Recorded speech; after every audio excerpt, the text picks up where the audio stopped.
Bapak Ibu kaum muslimin kaum muslimat, jamaah salat zuhur yang dimuliakan Allah. Imam Nasai dalam sunan beliau meriwayatkan sebuah hadis dari sahabat Nabi yang bernama Shaddad bin Al-Hadi. Disebutkan oleh sahabat Shaddad bin Al-Hadi, ada seorang Arab Badui yang datang menemui Nabi SAW dan menyatakan keinginan untuk masuk Islam. Kemudian juga menyampaikan kepada Nabi, beliau ingin berhijrah, ingin ikut dengan Nabi SAW. Maka permintaan ini dikabulkan oleh Nabi SAW. Dan Nabi berkata kepada para sahabat untuk memberikan perhatian, untuk memberikan pengajaran tentang nilai-nilai Islam kepada laki-laki dari Arab Badui yang baru masuk Islam ini. Setelah beberapa lama menetap di Madinah, terjadilah peperangan dan sahabat dari Arab Badui ini meskipun baru masuk Islam, ketika ada panggilan untuk berjuang, ada panggilan untuk berjihad, beliau juga ikut berjihad. Dan dalam peperangan ini atas izin Allah kaum muslimin berhasil meraih kemenangan. Seperti biasanya, seusai dan selesai peperangan, Nabi membagikan ghanimah atau rampasan perang kepada para sahabat yang ikut serta dalam perang tersebut. Nabi perintahkan salah seorang sahabat untuk memberikan bahagian dan jatah dari rampasan perang kepada laki-laki dari Arab Badui yang tadi baru masuk Islam. Sesampainya di sana, laki-laki Arab Badui ini bertanya kepada sahabat, "Ini apa?" Dijawab oleh sahabat ini adalah bahagian engkau karena engkau ikut dalam perang. Maka beliau langsung datang menemui Nabi SAW dan bertanya kepada Nabi, "Wahai Rasulullah, ini apa wahai Rasulullah?" Dijawab oleh Nabi SAW, "Itu adalah bahagian engkau karena engkau sudah ikut berperang." Apa kata laki-laki dari Badui tadi? "Wahai Rasulullah, saya berislam, saya ikut kepada engkau, saya berhijrah bukan untuk mendapatkan ini, bukan untuk mengejar harta, bukan untuk mendapatkan kekayaan. Wahai Rasulullah, saya berislam, saya hijrah, saya ikut engkau agar ketika terjadi peperangan, beliau ambil tombaknya agar ada tombak yang menembus leher saya. Kemudian saya meninggal dalam keadaan syahid." Apa kata Nabi kepada laki-laki ini? "Usdukillah yasduk." Jujurlah engkau kepada Allah, luruskan niat engkau, benarkan niat engkau, niscaya Allah sampaikan engkau kepada niat engkau. Niscaya Allah akan membenarkan harapan engkau. Maka terjadi lagi peperangan berikutnya. Dan laki-laki dari Arab Badui ini juga ikut. Di akhir peperangan, para sahabat menggotong jenazah ke hadapan Nabi. Dan jenazah itu ada tertancap sebuah tombak di lehernya. Dan Nabi bertanya kepada para sahabat, "Apakah ini laki-laki dahulu yang mengatakan, saya berjihad, saya berjuang bukan untuk mencari harta, tapi agar ada tombak yang menembus leher saya?" "Benar wahai Rasulullah, ini dia yang dahulu mengatakan kalimat tersebut." Maka kata Nabi, "Sadaqallah fasaddaqah." Dia jujur kepada Allah, niatnya benar kepada Allah, Allah sampaikan dia kepada cita-citanya. Kemudian Nabi kafani beliau dengan jubah Nabi sendiri. Nabi langsung yang menyolatkan. Selesai solat Nabi berdoa, "Ya Allah, hadza abduk kharaja muhajiran fi sabilik wa qutila syahidan, ana syahidun ala zalik." Kata Nabi SAW, "Ya Allah, hamba engkau yang satu ini keluar untuk hijrah di jalan engkau, kemudian dia berjihad dan syahid di jalan engkau, dan saya menjadi saksi atas kebaikannya wahai Allah." Bapak Ibu kaum muslimin jamaah salat zuhur yang dimuliakan Allah. Secara garis besar dari hadis yang diriwayatkan oleh Imam Nasai ini kita bisa melihat, yang pertama, begitu besar kecintaan para sahabat kepada agama. Begitu besar niatnya untuk bisa berkorban kepada agama. Kita melihat generasi para sahabat, mereka berusaha untuk mengorbankan hal paling berharga, hal yang paling bernilai dalam hidup mereka untuk kejayaan agama ini. Laki-laki baru masuk Islam, ada panggilan berjihad, beliau langsung ikut. Luar biasa. Kemudian kita juga bisa melihat di sini betapa besarnya perhatian Nabi kepada para sahabat. Ini laki-laki dari Baduy, meninggalkan tanah kelahiran, meninggalkan kampung halaman, datang ke Madinah untuk masuk Islam. Biasanya dia akan merasa terasing. Maka hebatnya Nabi perhatian kepada kondisi psikologi laki-laki ini. Diperintahkanlah para sahabat oleh Nabi dekat-dekat dengan dia, bergaul dengan dia, bersahabat dengan dia, perhatikan dia kata Nabi. Kemudian lebih dari itu, Nabi perintahkan sahabat untuk mengajarkan nilai-nilai Islam kepada laki-laki ini. Ternyata benar, meskipun baru masuk Islam, pelajaran-pelajaran yang disampaikan oleh para sahabat masuk ke dalam hatinya.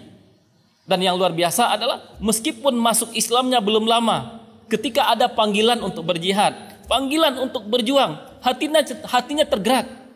Banyak orang yang Islamnya sudah lama, ikut pengajian sudah lama, belajar Islamnya begitu lama, tapi ketika ada ajakan untuk berkorban kepada agama, ajakan untuk memberikan sesuatu kepada agama, jalan mereka pelan, jalan mereka lambat. Dan ini berbeda dengan laki-laki dari Baduy ini. Cuman Bapak Ibu kaum muslimin kaum muslimat, jamaah sholat zuhur yang dimuliakan Allah, kita ingin sedikit fokus kepada sabda Nabi tadi. Usdukillah yasduk. Jujurlah engkau kepada Allah, niscaya Allah sampaikan niat engkau. Benarlah engkau dalam berniat, niscaya niat, harapan, cita-cita, obsesi engkau akan disampaikan oleh Allah. Dalam kehidupan kita, dalam keseharian kita, mungkin kita bisa bercerita panjang lebar kepada orang. Kalau misalnya kita ingin berkorban untuk agama ini, kita bisa misalnya bercerita kepada teman kita panjang lebar, kalau saya sudah punya niat, kalau saya bertekad ingin nanti sholat subuh itu berjamaah di masjid, ingin tidak lagi sholat subuhnya di rumah. Kita juga bisa bercerita kepada kawan-kawan kita, kalau saya ingin menghafal Al-Quran, ingin setiap hari membaca Al-Quran. Atau yang punya kelebihan harta, dia bercerita kepada kawannya, saya karena Allah sudah berikan kelebihan harta, saya ingin bersedekah tiap hari, saya ingin membantu fakir miskin, saya ingin meringankan beban orang-orang yang kesusahan. Kita bisa bercerita seperti itu. Dan orang yang mendengar cerita kita biasanya hanya menilai kita sesuai dengan apa yang kita sampaikan, sesuai dengan apa yang mereka dengar dari kita. Tapi harus kita ingat, yang paling tahu dengan niat kita adalah Allah. Orang bisa terpesona dengan kata-kata kita. Kita sampaikan kita ingin seperti ini, kita seperti itu. Tentu mereka akan membenarkan. Tapi yang paling tahu isi hati kita, apa niat yang ada di dalam dada kita, apa yang terbersit di hati kita, yang paling tahu adalah Allah. Dan Allah hanya akan memberikan kepada kita sesuai dengan apa yang ada di dada kita, sesuai dengan apa niat yang ada di hati kita. Maka kita bisa melihat ketika seseorang niatnya benar kepada Allah, meskipun secara retorika dia tidak pintar, lisannya tidak fasih menyampaikan sesuatu, tapi karena niatnya benar, Allah akan sampaikan niat dia. Tapi ketika seseorang meskipun secara retorika dia bagus, lisannya fasih, tapi niatnya benar, Allah tidak akan pernah sampaikan dia kepada cita-citanya. Maka Nabi mengajarkan kita dalam hadis, Allah akan tetap memberikan pahala kepada seorang hamba meskipun dia belum sempat beramal. Tapi syaratnya apa? Niat dia tadi ketika ingin beramal benar, tulus karena Allah. Tidak sempat beramal, tetap dapat pahala. Maka kita baca dalam hadis, man sa'alallaha asyhada bisidqin ballaghahu manazila syuhada wa in mata ala firashihi. Siapa yang meminta dan bermohon kepada Allah dengan jujur, dengan ikhlas, dengan tulus, supaya bisa meraih mati syahid, Allah sampaikan dia kepada derajat orang yang mati syahid meskipun matinya di atas kasur. Kenapa bisa seperti itu? Karena niat tadi yang benar. Dia tidak sampai syahid, dia tidak sampai meninggal di medan perang, tapi karena niat dia yang benar, niat dia yang jujur, derajat orang yang mati syahid dia capai meskipun meninggal di atas kasur. Tapi sebaliknya, orang yang melakukan amal soleh, orang melakukan kebaikan, orang melakukan ketaatan, tidak diterima oleh Allah, tidak diberikan pahala oleh Allah, karena ada sesuatu yang salah di dalam hatinya, Ada niat yang salah. Dia melakukan amal soleh, melakukan ketaatan, ria, ingin populer, ingin dipuji oleh orang. Sebanyak apapun kebaikan yang dia lakukan ditolak oleh Allah. Tidak akan diberikan pahala. Kita semua tentu mengenal Abdullah bin Ubay bin Salul, tokoh munafik di Madinah. Apa kebaikan yang tidak dia lakukan? Dia solat subuh berjamaah bersama Nabi, solat berjamaah setiap waktu bersama Nabi. Ketika ada majelis-majelis ilmu yang disampaikan oleh Nabi, Abdullah bin Ubay juga hadir. Tapi kelak di akhirat, tempatnya adalah di neraka yang paling bawah. Kenapa demikian? Karena dia melakukan amal soleh hanya dengan fisik saja, hanya secara zahir saja, tapi hatinya penuh dengan kemunafikan. Fisik dan jasad melakukan amal soleh, tapi hatinya penuh melakukan amal-amal kemunafikan. Ada riwayat yang menarik dalam sebuah asar. Di zaman Nabi Musa alaihissalam terjadi musim kemarau, terjadi kelaparan yang menimpa Bani Israel. Ada seorang pengembala yang di saat dia mengembalakan kambingnya di padang rumput, dia melihat gunung yang begitu besar. Maka dia berkata di dalam hatinya, "Ya Allah, jika seandainya saya punya emas sebesar gunung ini, saya akan sedekahkan untuk menutupi kebutuhan hamba-hamba Engkau yang kelaparan." Itu yang disampaikan di dalam hatinya. Jika saya punya emas sebesar gunung ini, saya akan sedekahkan semuanya untuk membantu orang-orang yang kelaparan. Kemudian Allah turunkan wahyu kepada Nabi Musa. "Wahai Musa, sampaikan kepada hamba saya si pengembala tersebut bahwa sedekahnya sudah saya terima," kata Allah. Hanya karena niat saja, benar niatnya kepada Allah. Dan dalam kehidupan kita sekarang, di zaman kita sekarang, kita mungkin sering juga bertemu dengan orang yang karena niat mereka benar, sesuatu yang rasanya mustahil bisa mereka capai. Mungkin kita pernah melihat, kita pernah bertemu dengan ibu-ibu yang di usia senjanya masih berjualan, masih menjajakan dagangan dari satu rumah ke rumah yang lain, dari satu gang ke gang yang lain. Ketika kita tanya, "Wahai ibu, wahai nenek, kenapa di usia senja ini masih jualan? Kenapa tidak istirahat saja di rumah?" Ada di antara mereka yang menjawab seperti ini, "Saya berjualan ini agar keuntungannya bisa digunakan untuk biaya umroh, agar keuntungannya bisa digunakan untuk biaya haji."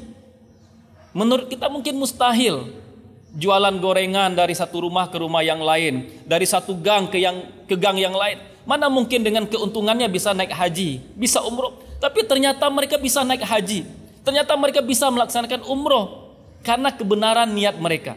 Bisa jadi karena keuntungan mereka yang bisa mengantarkan mereka, atau bisa jadi Allah gerakkan hati para dermawan untuk melengkapi biaya umroh mereka. Maka benar kata Nabi tadi, "Usdukillah yasduk." Jika engkau jujur dan benar dalam berniat kepada Allah, niat engkau akan disampaikan oleh Allah. Maka kesimpulan yang bisa kita tarik dari apa yang kita sampaikan pada siang hari ini, mari kita perlurus niat kita. Kita benarkan niat kita dalam setiap aktivitas. Jika niat kita benar, Allah akan sampaikan niat kita. Barangkali ini yang bisa kita sampaikan. Terima kasih atas perhatian kita bersama. Wassalamualaikum warahmatullahi wabarakatuh.